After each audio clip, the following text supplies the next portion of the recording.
Hello and welcome to the British Chamber of Commerce Singapore's podcast channel. With over 15,000 downloads since launch, we are excited to bring you Season 4 featuring in-depth content on business, global affairs and news across Singapore, ASEAN and the United Kingdom.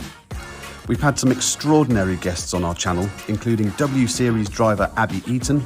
I've got thoughts of the future now. I'd love to try and kind of mentor some of the younger drivers, Renowned UK international education champion, Professor Sir Steve Smith.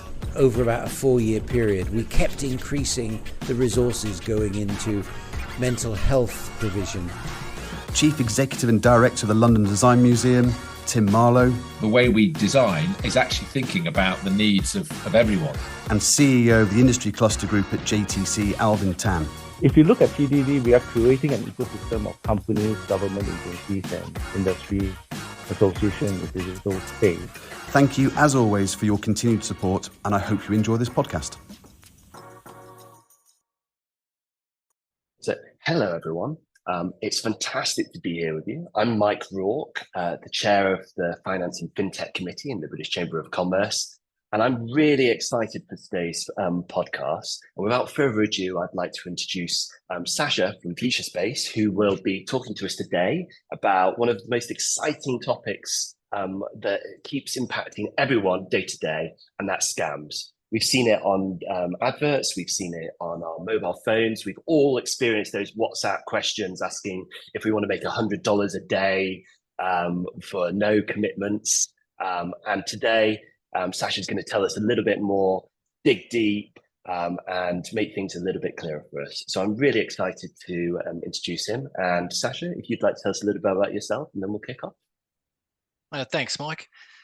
So yeah, I'm a financial crime lead with Featurespace here in the Asia Pacific region. I've spent the last 25 years or so in financial crime management, range of experience across roles and organisations, including banks, card scheme, and now Featurespace.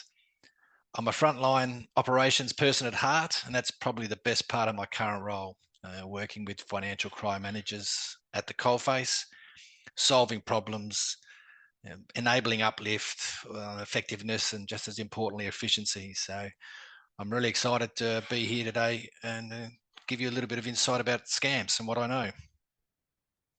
Fantastic, thank you. And just to kick us off, I think it'd be really handy for our audience to understand what's the difference between a scam and what's the difference when you talk about fraud? Okay, a great question. It's one I do get asked a fair bit, so I have a ready-made answer, which I'll give you. So the best place to start is where they're actually the same, because scams is technically a subset of fraud. A scam is a fraud per se. So every country has its own criminal codes, but the majority have similar elements to what constitutes fraud, and those are intent, deception and benefit. The intent must be there. You don't accidentally commit a fraud. That doesn't mean you haven't accidentally broken another law, but it's not going to be fraud. In most countries, the criminal code for fraud includes intent. You intended to commit that fraud. Then there's deception. Now, that can be physical deception, like a forgery, or perhaps non-physical, such as a lie. And thirdly, there's benefit. To qualify as a fraud, there needs to be a benefit. That doesn't always have to be monetary. For example, the benefit could be for advantage. But for our discussion today, let's just keep it simple and we'll call it monetary.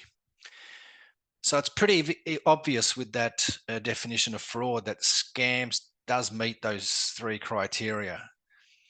So where's the difference and why the difference? Again, different countries might have a variation, but in the main, in order to classify as scam versus fraud, it comes down to who was deceived. And this is easier with an example. So let's use a common one that most people will be familiar with, a check. Now, you might not think about it like this, but when someone steals your check, or your credit card for that matter, it's not you that has been deceived. In fact, at that point, we don't have fraud yet, we have a theft. Different criminal code for that. And it's when that check is used by the thief, an amount is written, a signature is forged, and that check is presented for payment, that deception happens. And who is being deceived? It's the check issuer, usually a bank. They're the ones that are deceived into believing the check has been presented legitimately and that the check payment has been genuinely authorized by way of a signature. It's the check issuer that has been deceived. Now, in most payment systems, we call that a fraud.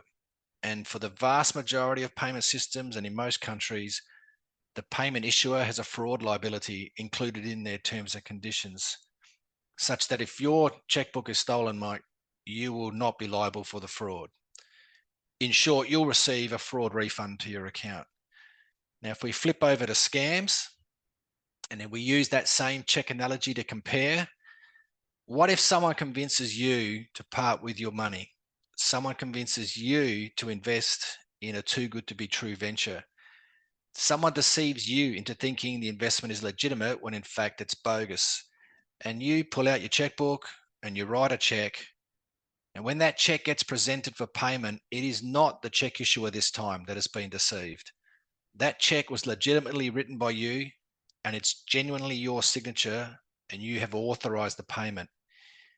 In this case, it is you that has been deceived. So this question of who was deceived can be applied to whatever payment system you might think of, be it cards, internet or mobile payments, and even digital wallet. And though it sounds subtle, it is fundamentally different when it comes to the payment as to who was deceived. And the ramifications of that, given fraud liability we spoke about, is really, really significant. And this is a follow-on question there. Considering the banks have such, or are seen to have such sophisticated systems to monitor payments and transactions, where does the difficulty come then for separating out for them to say where their responsibility sits and where your responsibility as an individual is? Well, it is difficult. And historically, it has been difficult. And most scams are managed out of bank fraud shops. The regulators and customer advocates have a lot to say in this space as well. And the fundamental difference, the fundamental challenge with scams, the difference in fraud and scams is when I'm trying to detect a fraud on your credit card, for example, I'm looking for a fraud profile and I'm looking for more of the same in other people's cards. But when I find them, the level of accuracy, as good as it is, it's never a one-to-one, like one alert, one fraud. If it was, we wouldn't have people working, that'd just be machines declining transactions. So as good as the machines are, you still need to vet that, what we call false positive out. And the way we do that is by contacting the card holder. So you might have 10 transactions as an example that have alerted as high risk for fraud. And that's the best at that particular time that you can do in terms of weeding out the one fraud. Now, you can call those 10 customers, or you can SMS them, or you can contact them via their app and ask them, did you just do this transaction for $1,000? And the 9 that genuinely did that will tell you, oh, that's fine, that's me. And the one who didn't will even quicker say, no, that wasn't me. The problem with scams is people don't know they're in a scam. So if you have that same ratio of 10 alerts where one of them is a scam, and you contact 10 customers and ask them, are you in a scam? All 10 are going to say, no, I'm not, even though one is. And that is a massive challenge, because you can't, the customer is not helping you. And they're in fact, they work against you in trying to determine that a scam is placed. So you're much more reliant on data. You're much more reliant on the technology to determine whether what you're looking at is in fact a scam. And one last question on this one, because I think it's really fascinating, is that I've seen over the evolution of financial services and regulation almost a parental state developing where the industry is asked to protect and look after individuals more and more and more. But as we start to have larger operations and offerings, the customer has a sense of convenience. So to your point there, 10 people think they've not been part of the scam. They all want to pay for their holiday best deal that's ticking down, and they see the inconvenience.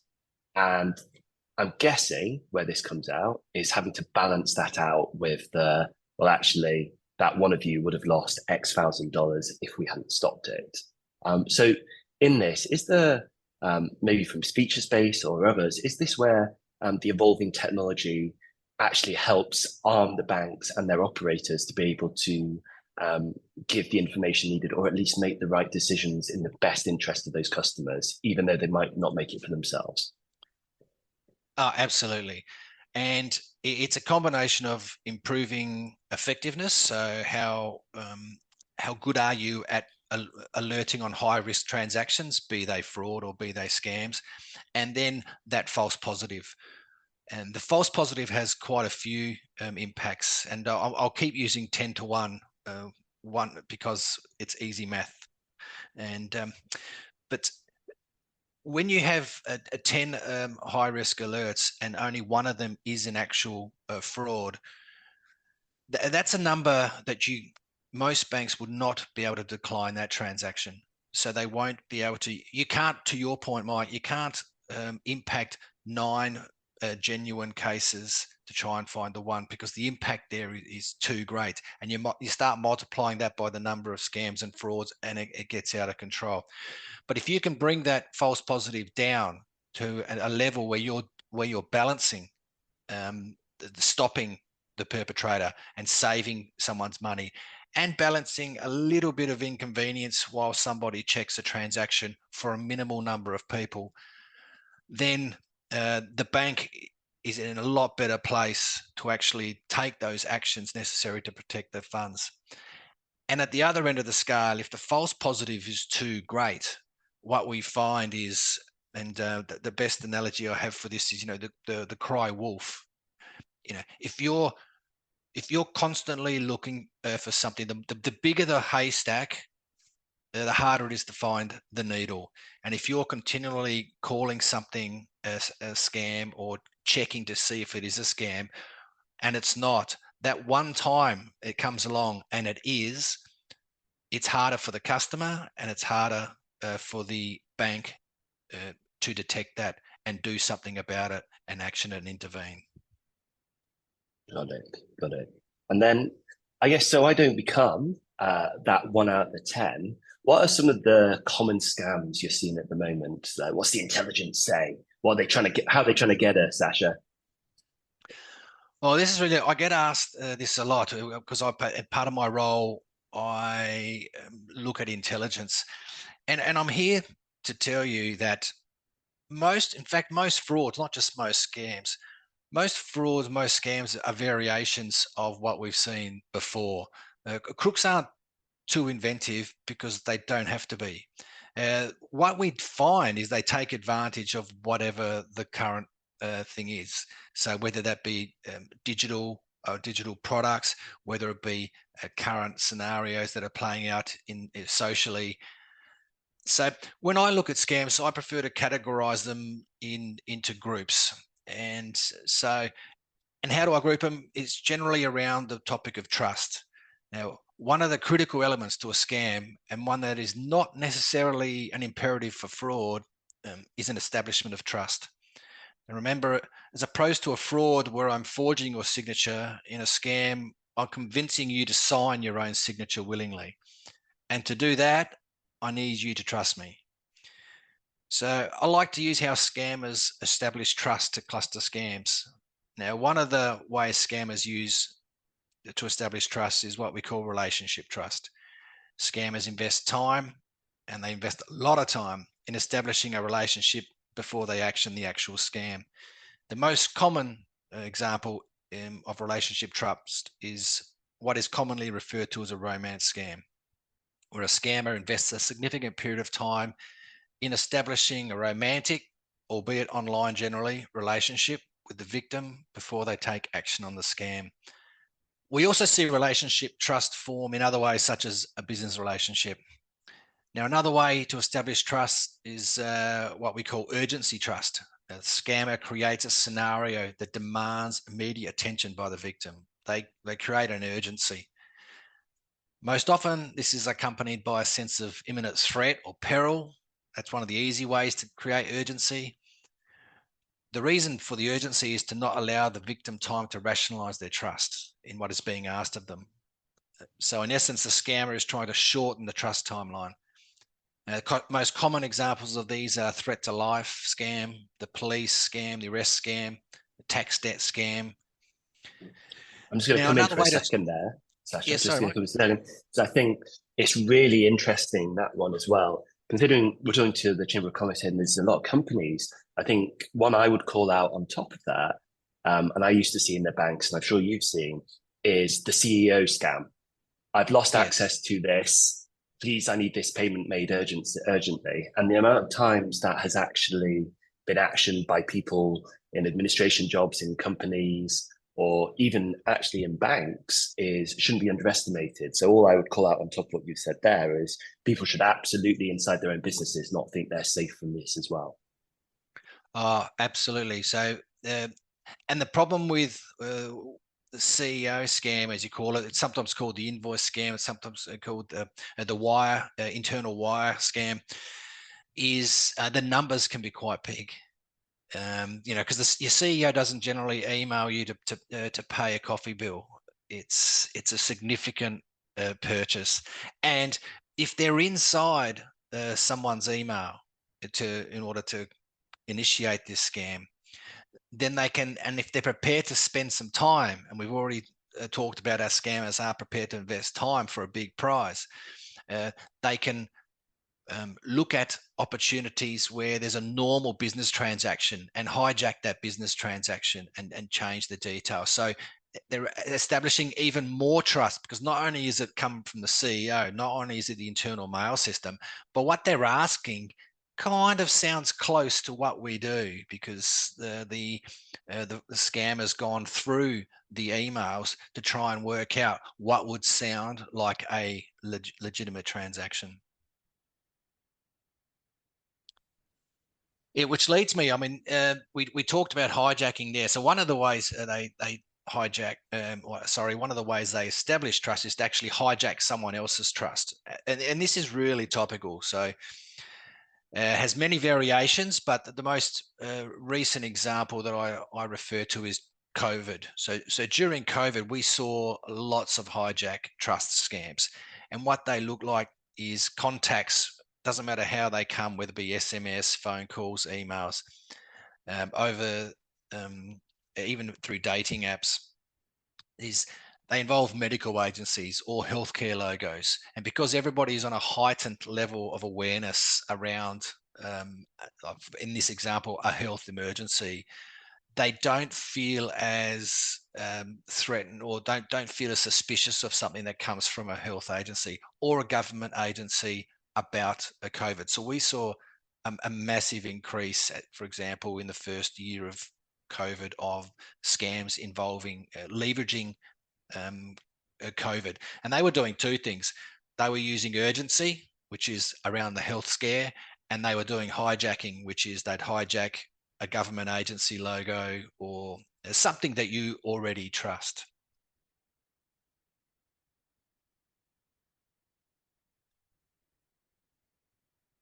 So another way of dealing with trust is they would just distract the victim from the issue of trust. This is most commonly, this involves tapping into a desire or an emotion. Now, one of the most common variations is the puppy scam, where puppies are sold online, expensive puppies, and no such puppies exist. And so the focus of the scammer is to distract or blind the buyer from the issue of trust. So their desire to get that puppy is greater than their desire to investigate whether they should trust this person that's selling it to them. We also see it's a little bit of this blinding trust we see with investment scams, betting scams, inheritance scams, and lottery scams. They're the ones where the windfall is such that the person can rationalize the lack of any actual established trust. And in fact, they often fabricate their own level of trust. If you talk to one of these victims and ask them, why did you trust this person? They have fabricated something in their mind that allows them to participate in the transaction and to move forward. And the last one I'll mention is what I just call the nothing to lose cluster. So this is when it feels like it's unrelated to trusts. It's the nothing to lose element that allows the victim to rationalize the absence of trust. It's the what doesn't matter if it doesn't come off. There's no harm, there's no foul. Why wouldn't I give it a go? And there's a few examples of this, but the most common one is the job scam, where a victim is enticed into the scam whilst waiving trust rather than relying on it. When we think about scams and how these are impacting, it's not just the individuals themselves that are struggling, it's the financial institutions who've got thousands of customers. They're trying to protect them all, as we were discussing before.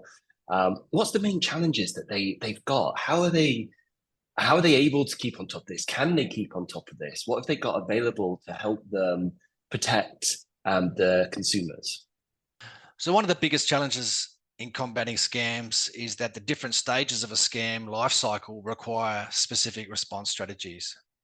And these response strategies are only effective in those relevant stages. So in order to discuss it, let's break the scam life cycle into 3 stages. So the first one, before the victim is in a scam. The second one, the victim becomes involved in the scam, but no one else knows. And then the third stage, the victim is in a scam and now others know. Could be family, friends, could be the bank, and they're aware of the scam being perpetrated. So in line with those 3 stages of the life cycle, there are also 3 primary responses that have proven to be effective. The first one is education. Then there's detection and action. However, each only works in this particular stage. So that is for the first stage of the scam life cycle, which is before anyone is in a scam, education has proven to be effective. We actually don't empirically know how effective education is, as people who identify and thereby avoid scams do not report these near misses.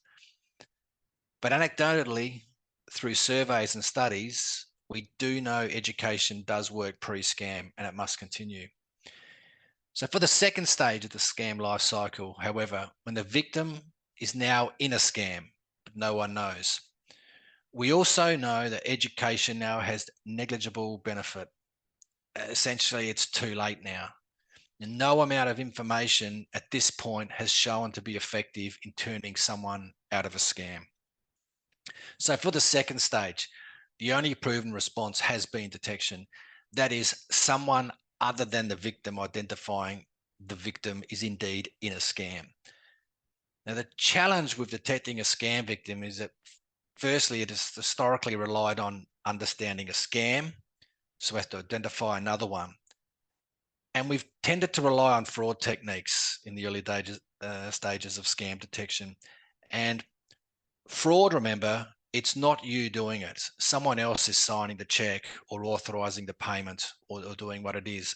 So our historic reliance on things like device ID to know that it's not your mobile phone being used to transact and it's someone else, or it's not a known IP for your internet banking logging that the transaction's coming from. That doesn't work for scams, because remember, you're doing it, you've authorized it, you're participating in it. The bank is not being deceived at this point. And we also touched on the other piece, which is the victim will work against you.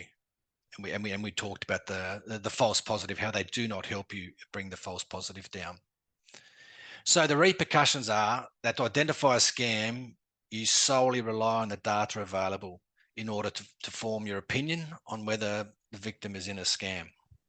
So just picking up on that point again there, Sasha, is and I think it's really important to hammer home both from a personal and a business perspective. I think what you're telling us is one of the biggest issues financial institutions and companies face is that individuals truly believe in the scam. They do believe this person loves them. They do believe that they are going to get rich quick. They do believe this is the job of a lifetime. And actually they see the people actually who are trying to protect them as obstacles to overcome rather than their protectors / saviors. Yeah, absolutely. And that plays out in two ways. We've just talked about detection. So in order to detect someone, we are much more reliant on new technology to profile customers, to understand how a customer behaves normally. So we can pick up how a customer might be behaving abnormally to alert and then reach out to the customer. Then once we know they're in a scam, then they're in the third life cycle. So at this point, they're in a scam. We know they're in a scam. And this is refers to what you just said then. Now they're actively denying and working against us when we're trying to tell them that they're in a scam. And this is when the third strategy hits, because it's the only one that's effective, which is action. You have to take action, and the person will not take action themselves. Now, the two most common ways of action happen at this stage is either family intervention.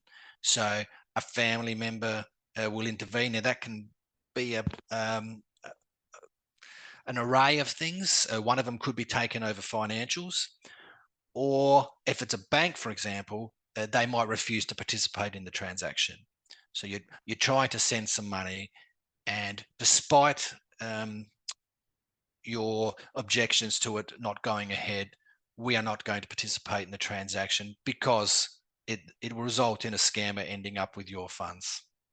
That's really interesting, isn't it? So I, giving a very quick example myself on the interesting side there of the story is that, as some will know, I'm involved in the digital asset crypto space and used to work in banks doing anti-money laundering. So I remember I was trying to send myself money in the UK to a crypto exchange. And they'd obviously used the technology you're talking about to stop it and prevented it. And actually, I ended up on a 45-minute conversation with one of their fraud team where they were essentially checking I wasn't being held hostage. I wasn't being forced into it. I wasn't trying to send my Lithuanian lovers payment for whatever. And it was knowing behind the scenes what was going on. I thought it was fantastic that the banks had this ability not only to detect what was happening, but also having that human element to make sure that they were overcoming that resistance you're talking about. Yeah, but in that case, Mike, that's a great example, and I like it because you weren't in a scam. And why I like that is you got interrogated. I'll call it interviewed. You were interviewed, and quite rightly. Like we don't want scammers getting money, and you found it interesting. One, because you have a background in this, and two, you do podcasts. So this is going to make for good television one day. But for a lot of people, this is an inconvenience. Spending 45 minutes convincing their bank that they need to send crypto when they do need to send crypto is not ideal for a lot of people. And I've been around a while, so we used to do scams this way, which is I know what a crypto fraud looks like. I know what a crypto scam looks like. And what's happened there is your transaction has reflected that. It has got similarities to what a fraud or a scam is. And therefore you've alerted. Turns out you're one of the false positive. Sounds like you enjoyed the experience and good luck to you. But the way to drop that number down is to not just look at the fraud and look for another one, not just look at the scam and look for another one, because that's where the false positives come from, because your transaction happens to mirror that. But we should also need to be looking at you, the customer, because these are customer side transactions. You're authorizing the transaction. So what looks normal for you? What looks normal for Mike versus what looks normal for Sasha? I would, if people are using leading edge technology, leveraging AI, machine learning, looking at customer profiles, not just profiling frauds and scam, but also looking at what is normal for the customer. You would hope that if I did a crypto transaction, I would get that call because I've never done one before. And someone like yourself who has done and has a history of it may not. That's not to say you're immune from scams, Mike, and that may not flag, and there might not be one. Hang on, I have to start that again.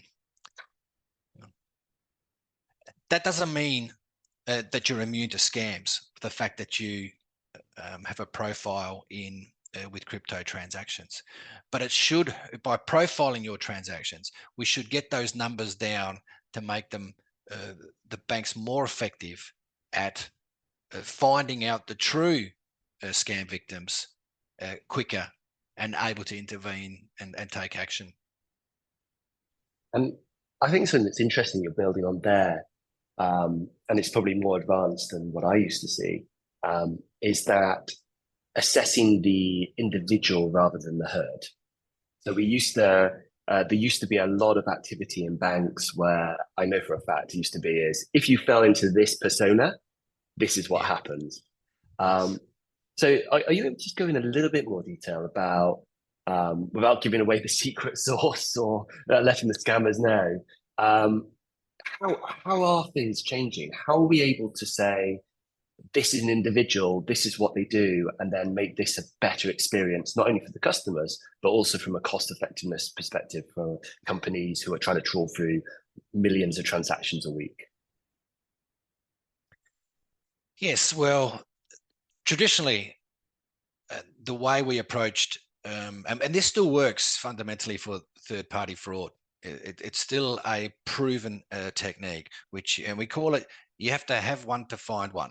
So what that means is you have a fraud, or you have and what you do is you profile that fraud, and then you go look for others that look like that, other things that look like that. And the better and closer they look like that, the lower your false positive, the greater chance you're going to have to find fraud.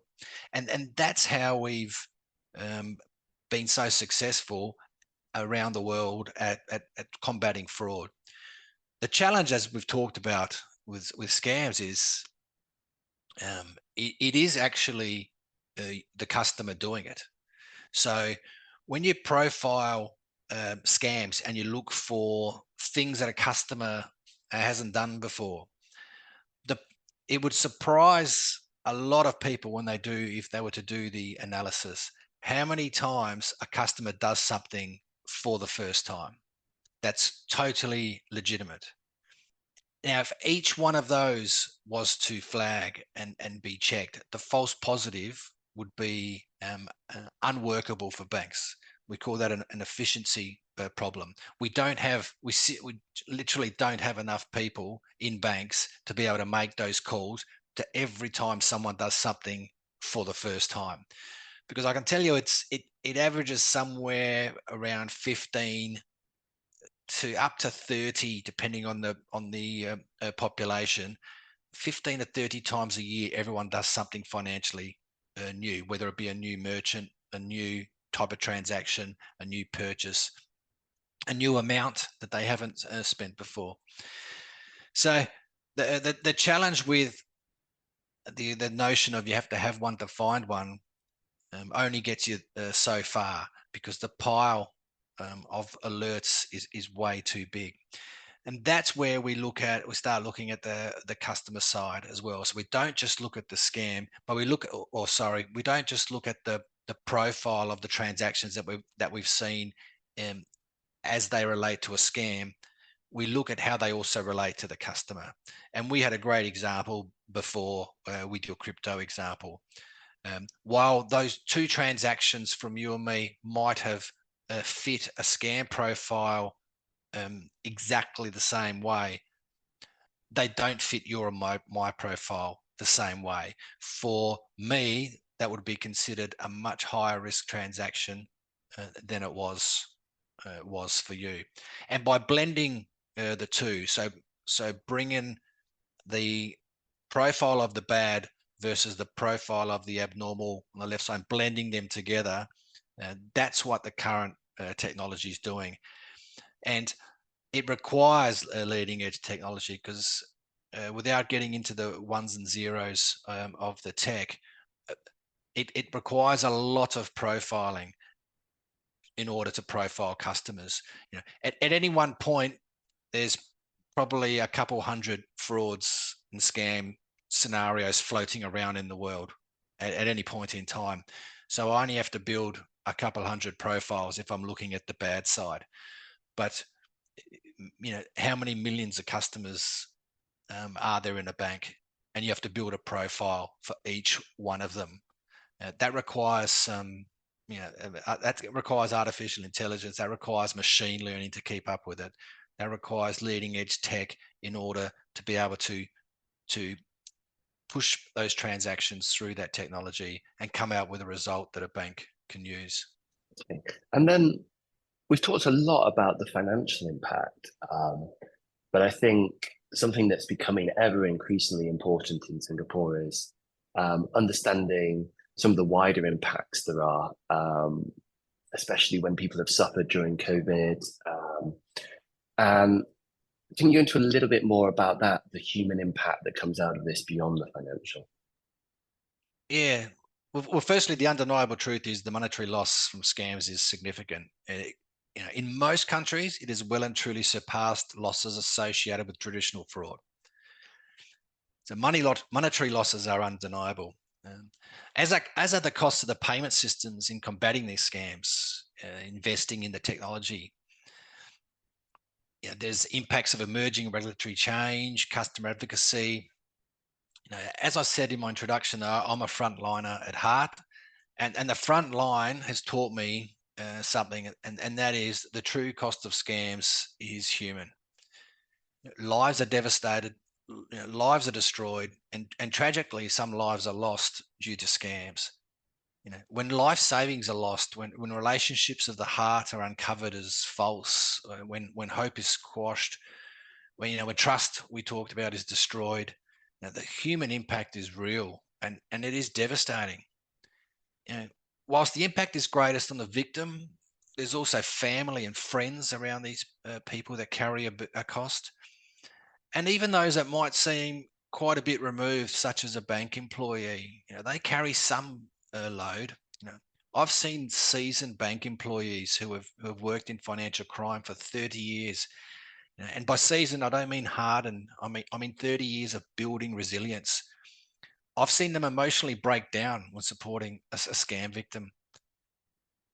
Any financial crime person who has dealt with scam victims for any length of time will able to relay the true impact of scams. And they're not going to mention the dollars. They'll talk of people and people that won't recover. Mike, with fraud, if your card is stolen, a crook buys a TV, your bank refunds you the fraud amount, and you have a story to tell your friends at your next barbecue. But if you're scammed, you lose all your savings, you've been duped, you feel embarrassed, you don't tell anyone. There's no story. No one sits around at a barbecue retelling the story of when they lost their life savings to a scammer. You're alone, you're broke, and hope is gone. That's debilitating. Absolutely. It resonates with me. In my time in the past, I've had a few of those phone calls. And the thing I think that always gets to you is how desperate people sound and how much they truly wish that there was something you can do to help them. And the unfortunate thing is, by the time they've usually got to you, it's too late. If it's got through the system, if it hasn't been detected. And a lot of the times it's just too late, which is why I'm actually pleased to hear about the progress that's been made in the space, and that we have a technology that's starting to develop. One thing I'd like to say at that point, though, is picking up on your point about mental health and the elements there, is if there is anyone who is suffering during this, there are things in Singapore and help people who can help you confidentially. One of them is the Samaritans of Singapore, and it's very simple. Just dial 1767 and talk to someone. Don't suffer alone. They might be able to help you. I think it's important we recognise. Moving forward, and talking about some of the scams and the impacts there, I think something that I hear a lot about is related to one of the scams you've talked about there, Sasha, which is almost like a love scam. And I've heard about this and seen examples from both a female and male perspective. With dating apps now, there is a gamification of the dating system. So you keep going through numbers and numbers and numbers, and you're looking very much for a connection in the mists of those numbers. And I see and have heard about people who have, with crypto especially, is the too good to be true element. There is a lady or a man who is too good to be true. You know, they are handsome, beautiful, they are successful, they have all the Instagram photos to go with it. They've got sort of a background proof of who they are. And they take quite a lot of time to take people who I know who have been, you know, quite savvy, quite street smart, quite intelligent, and convince them to actually send money to them. And people underestimate I think they always think about, and probably one of the worst things we've got is they think about Nigerian scammers, right? Which is the stereotype. It's, I am going to get a poorly worded email, and I'm not stupid enough to fall for the poorly worded email. And people don't realize that life's moved on. They can very quickly build a website that looks professional and has the backstory to it and looks like it's a trading portal. It's crazy. Like, you could look at it, and I think if I wasn't hyper alert, I could easily fall for the same thing as well.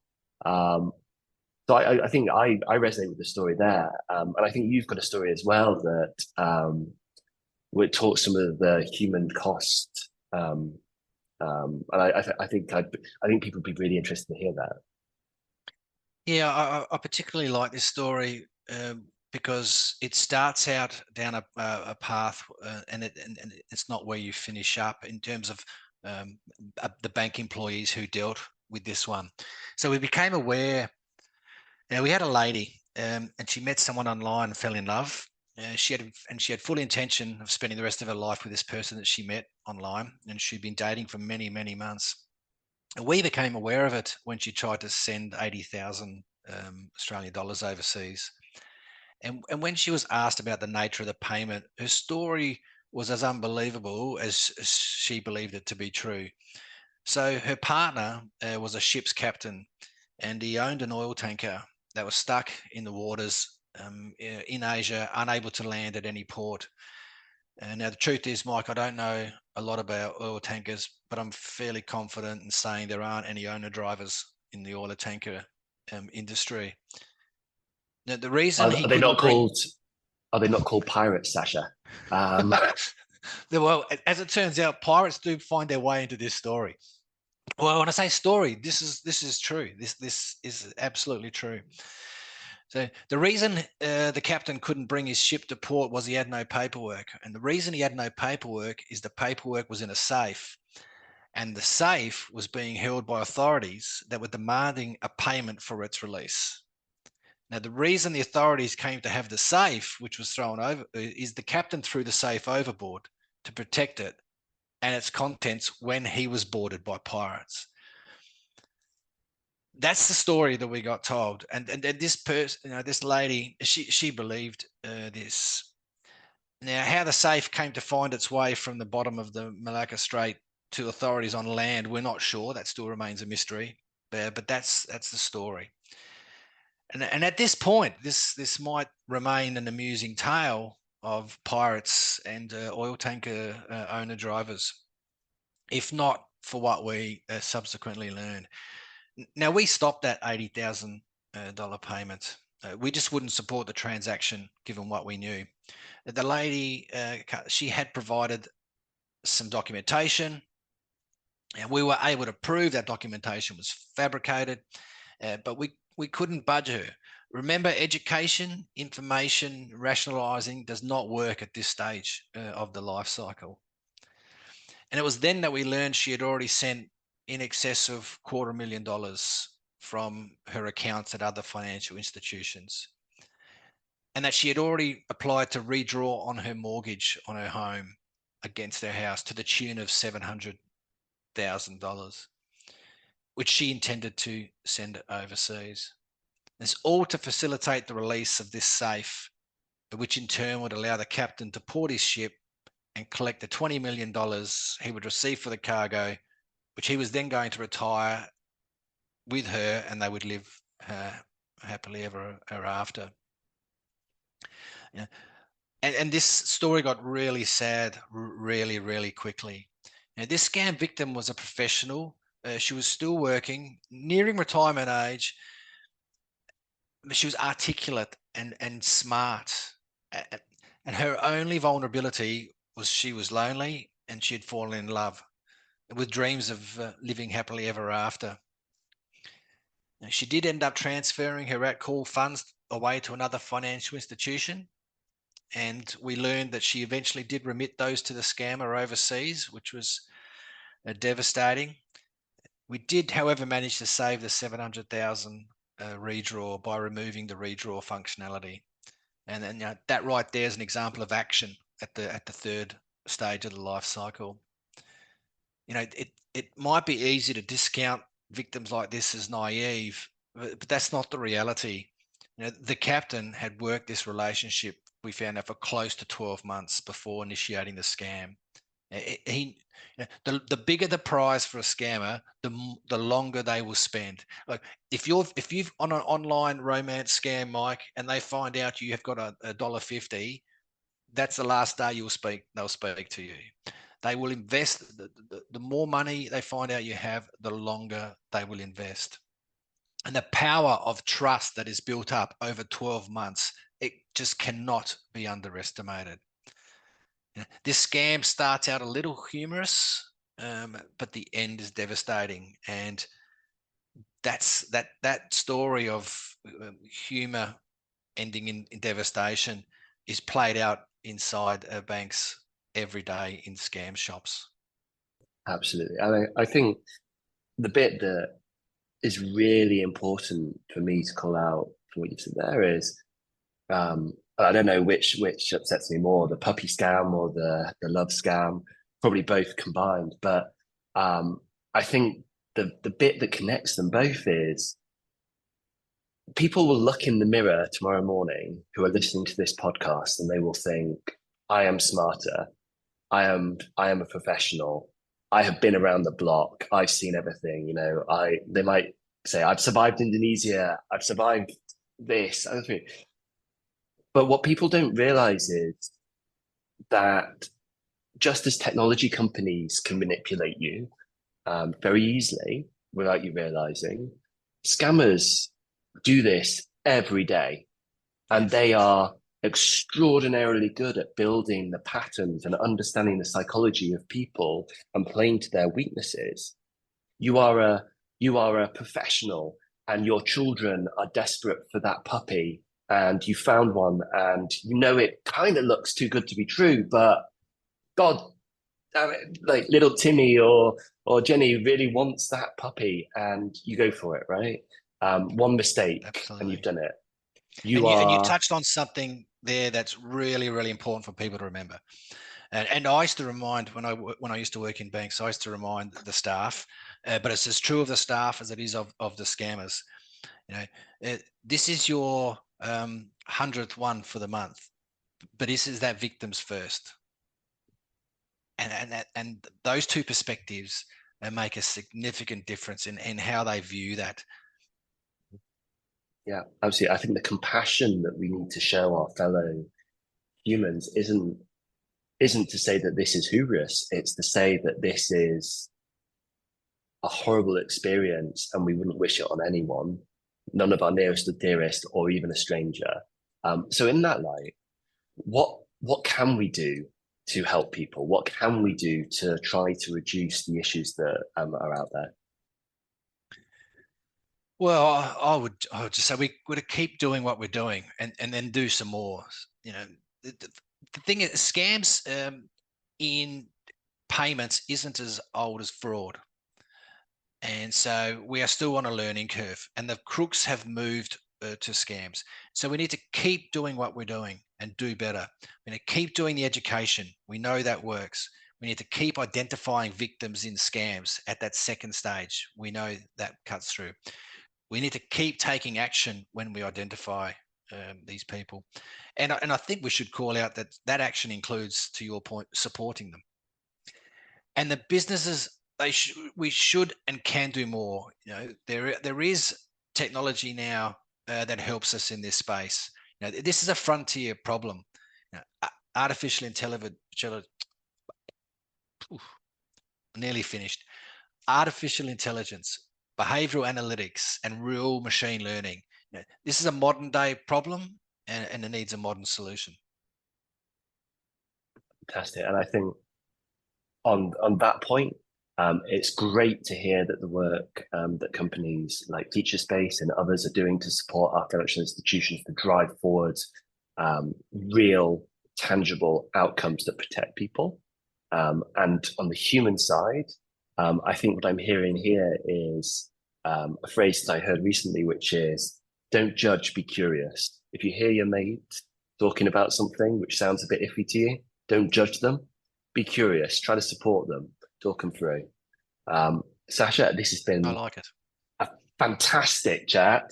I think we've talked about some really serious topics which impact people's real lives every day. And I truly appreciate you taking the time to explain, not only from your depth of experience, but also bringing in some of that human, real element that will make it so real for the people listening to this. And hopefully, even if we just help one person today not be a victim of a scam, I think it was well worth the time spent. So thank you. Fantastic. Thank you, Mike. Thanks for the opportunity. Thank you for tuning into this episode of the British Chamber of Commerce Singapore's podcast channel. Before you go, don't forget to subscribe, and why not leave us a rating and review on Spotify, Apple, Google, and the other podcast platforms. For more information about the Chamber, please visit our website at www.britcham.org.sg and tune in next time for a brand new episode.